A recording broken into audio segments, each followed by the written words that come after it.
Y lo contábamos al principio del programa, ¿no? El 17 de junio se van a cumplir 200 años de la muerte de Martín Miguel de Güemes, y por eso le damos la bienvenida al periodista e historiador Alejandro Tarruela, que es autor de varios libros, entre ellos el último que está presentando, titulado Güemes, el héroe postergado.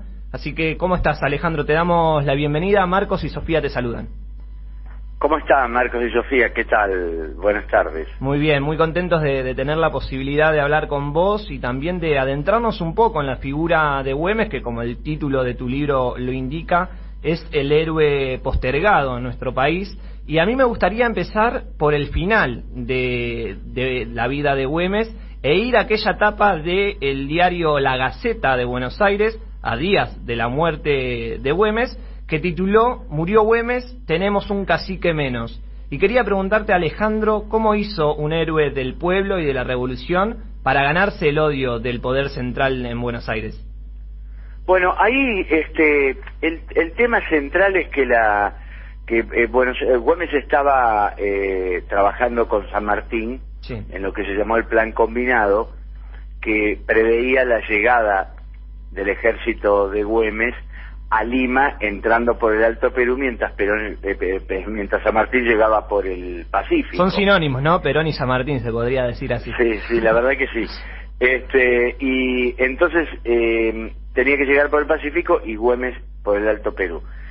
Ese plan, bueno, ahí estaba en juego el concepto de territorio. Sí. San Martín preveía, digamos, un sostén del territorio del Alto Perú y generar una república que estuvieran lo que es hoy Argentina, Chile, Perú, Bolivia, ¿no es cierto? Uh-huh.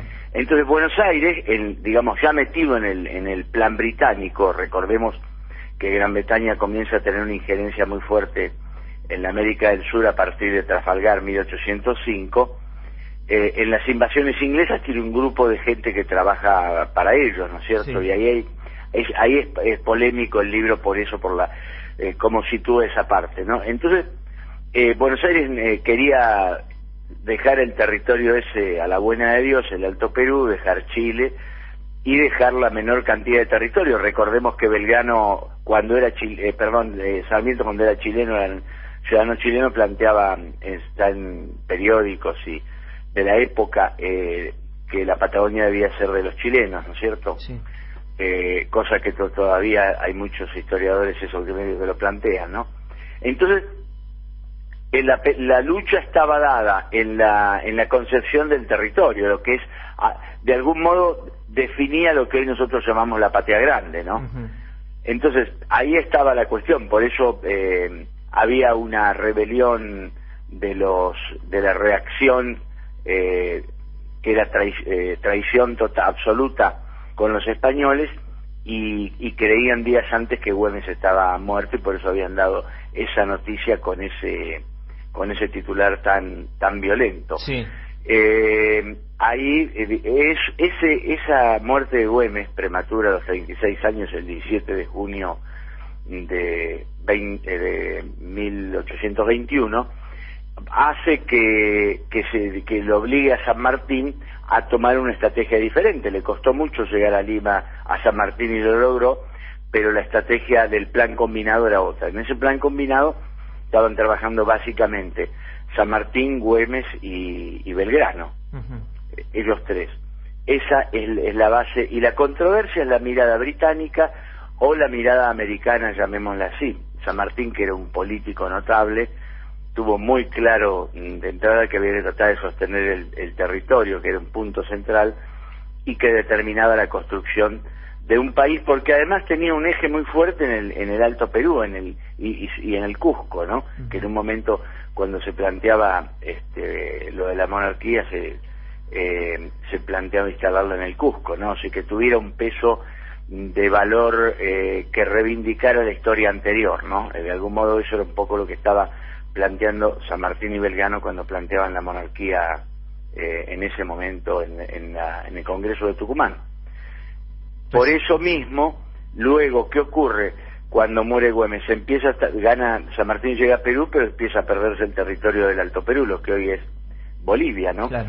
Vos recordás que Güemes era gobernador de Salta, pero el territorio de Salta llegaba a Antofagasta, Atacama, no llegaba al Pacífico por el lado, por lo que en ese momento fue territorio boliviano y que después de la Guerra del Pacífico pasó a ser territorio chileno. Sí, recién comentabas, ¿no?, de las invasiones inglesas, y ahí Güemes tuvo una participación, ¿no?, a los 14 años. Exactamente,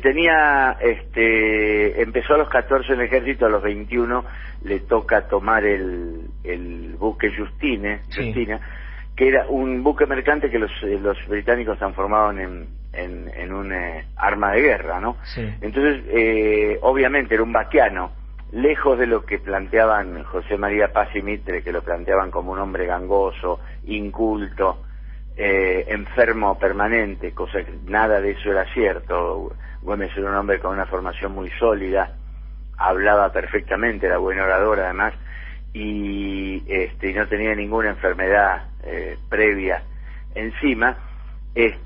Cuando ve ese barco, Liniers lo llama a Güemes, obviamente sabiendo que era vaquiano, que manejaba los caballos, pensó que sería el mejor modo de tomar el barco. Sí. El barco se había encallado donde estaba la torre de los ingleses, y ahora está el monumento de homenaje a Malvinas, que es enfrente justo de la estación Retiro del ferrocarril Bartolomé Mitre. Sí. En ese lugar el buque se había encallado porque el Río de la Plata tiene 3 mareas, ¿no? Y las mareas habían hecho bajar el agua, y como sabemos el Río de la Plata es un río de enorme cantidad de limo, entonces estaba encallado ahí, no podía moverse, se había quedado ahí, entonces había que tomarlo, y fue prácticamente la última operación del triunfo sobre la primera invasión inglesa. Entonces él fue a caballo y tomó ese barco. El episodio fue de repercusión mundial, porque de inmediato salió en diarios ingleses, diarios europeos, y luego estaría en las memorias de Goodwin Paris, que era fue cónsul muchos años de Inglaterra en Buenos Aires, y posteriormente otros historiadores británicos volvieron sobre el hecho, porque realmente era realmente un hecho profundamente llamativo, no común en la historia, no había antecedentes en la historia militar del mundo, ¿no? Tomar un barco a caballo, ¿no? Claro, tomaron con un grupo de hombres a caballo. Güemes era un gran conductor, era un vaquiano, sabía moverse en el monte, en el llano, en la montaña, estudiaba cada episodio, ¿no? Que estudiaba el campo, y con el conocimiento de campo ganó la batalla de Suipacha el 7 de diciembre de 1810, el primer triunfo patriota frente a los realistas, cuando en la observación previa en la batalla de Cotagay, que es una derrota relativa, que en realidad lo que hace Güemes en esa batalla, que es poco antes de Suipacha, lo que hace es hacer retroceder a sus hombres porque no tenía posibilidad de ganar la batalla, entonces preserva su ejército íntegro. Pero ¿qué conoce ahí? En el río que está en Suipacha, tenía uno de los márgenes absolutamente fangoso. Entonces lo que hace es trabajar con sus soldados para no ir a ese lugar en días previos, dejar que ese lugar lo ocupen los españoles. Entonces los españoles que no observan el terreno van y se mandan, pese que era un ejército que venía de pelear con Napoleón, se queda en el fango y gana la batalla en 10-15 minutos, Güemes, inmediatamente. Es decir, el conocimiento de campo, así como el trabajo en inteligencia que lo llevaban a cabo las mujeres. Güemes era un militar muy avesado en la guerra de guerrillas. Se estudia en las escuelas de guerra los métodos de Güemes para la guerrilla. Es decir, era un hombre de una enorme capacidad y un patriotismo absoluto. A eso quería ir. Estamos hablando con el periodista historiador Alejandro Tarruela de su último libro, Güemes, el héroe postergado, y te quería preguntar justamente por qué se dice que Güemes fue el primer guerrillero. Bueno, porque por lo menos utilizó, una de las técnicas que utilizó muy hábilmente fue la guerra de guerrillas, ¿no? Que fue, digamos, los ataques por sorpresa, pequeños ejércitos, muchas veces en momentos porque Buenos Aires no le proveía de fondos, de armamentos a Güemes, entonces en algunos momentos tuvo que hacerlo con soldados que no tenían armas con fuego, no poder de fuego, entonces tenían que atacar con sables y boleadoras y lanzas. de manera tal de que había que tomar por sorpresa al enemigo y someterlo en el acto de la sorpresa. Entonces Güemes conocía muy bien el terreno, porque no sé si vos conocés la quebrada de Humahuaca. Sí, conozco. Pero imagínate, moverse ahí tenés que tener vaquianos para moverse dentro de una quebrada, para moverse dentro de lo que son los valles, los ríos, además, que ahí los ríos de montaña tienen se cargan durante el verano con los deshielos, o sea, tenés que conocer toda una problemática de campo que es muy singular. Por eso mismo los ejércitos San Martín siempre, ¿quiénes iban adelante? Iban los vaquianos, que eran personajes realmente, eran una especie de filósofos del terreno, ¿no? Conocían el terreno, sabían cómo moverse, si había viento, sabían cómo podía venir, cómo se propagaba el sonido a los efectos de no alertar o de querer alertar al enemigo. A su vez Güemes, de pronto en la batalla de Suipacha, envía a Tupiza a un aborigen con instrucciones de hablar en los boliches, en todos lados, contar que el ejército de Güemes está desmoralizado, que no tiene capacidad de pelear porque los soldados no quieren pelear frente a los españoles, y los españoles llegan a Suipacha creyendo que Güemes tenía el ejército derrotado de antemano, y vuelvo a insistir, era un ejército que venía de pelear con Napoleón. Lo que pasa es que las condiciones de terreno y la localía te daba una ventaja estratégica que ellos no podían medir al ser, de pronto había generales y oficiales que era la primera vez que llegaban a ese lugar. Alejandro, ¿cómo estás? Sofía Solari Arena te saluda.